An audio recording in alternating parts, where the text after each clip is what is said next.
আল্লাহ তাআলা পবিত্র কোরআনুল কারীমে একজন পুণ্যবতী নেককার নারীর কয়েকটি গুণের কথা বলেছেন।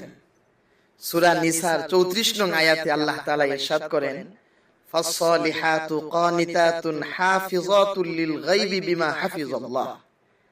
অর্থাৎ নেককার নারীরা এমন হয় যে তারা তাদের রব তথা আল্লাহ তাআলার অনুগতা এবং তাদের স্বামীদেরও অনুগতা, এবং আল্লাহ তাআলা যা হেফাজত যোগ্য করে দিয়েছেন লোক চক্ষুর অন্তরালেও তারা তার হেফাজত করে। অর্থাৎ স্বামীর আমানত, সম্পদ, সন্তান, সন্ততি ও নিজের সতীত্বের হেফাজত করে।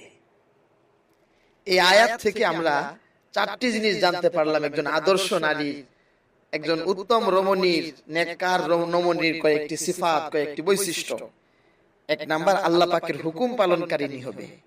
2 নাম্বার, স্বামীর অনুগতা হবে। 3 নাম্বার, স্বামীর আমানতের হেফাজতকারিনী হবে। স্বামীর আমানতের মাঝে সন্তান, সন্ততি, স্বামীর সম্পদ, স্বামীর শ্বশুর শাশুড়ি, আত্মীয় স্বজন, যে সমস্ত দায় দায়িত্ব স্বামীর মাধ্যমে স্ত্রীর উপর বর্তায়, সব স্বামীর আমানত। আর 4 নাম্বার হচ্ছে নিজের সতীত্বের হেফাজত।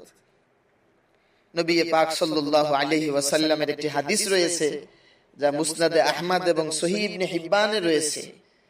হযরত আবু হুরায়রা রাদিয়াল্লাহু তাআলা আনহু থেকে বর্ণিত, নবী পাক সাল্লাল্লাহু আলাইহি সাল্লাম বলেন, ইযা সাল্লাতিল মারআতু খামসাহা ওয়া সামাত শাহরাহা ওয়া হাফিজাত ফারজাহা ওয়া আতাআত যাওজাহা কিলা লাহা উদখুলিল জান্নাতা মিন আইয়ি আবওয়াবিল জান্নাতি শি'তি। কোন নারী যদি 5 ওয়াক্ত নামাজ আদায় করে এবং রমজান মাসে রোজা রাখে এবং নিজের পবিত্রতাকে রক্ষা করে তথা সতীত্বকে রক্ষা করে এবং স্বামীর আনুগত্য করে, তাহলে কাল কিয়ামতের দিন তাকে বলা হবে, হে নারী, তুমি জান্নাতের যে দরজা দিয়ে প্রবেশ করতে চাও সে দরজা দিয়ে তুমি জান্নাতে প্রবেশ করো।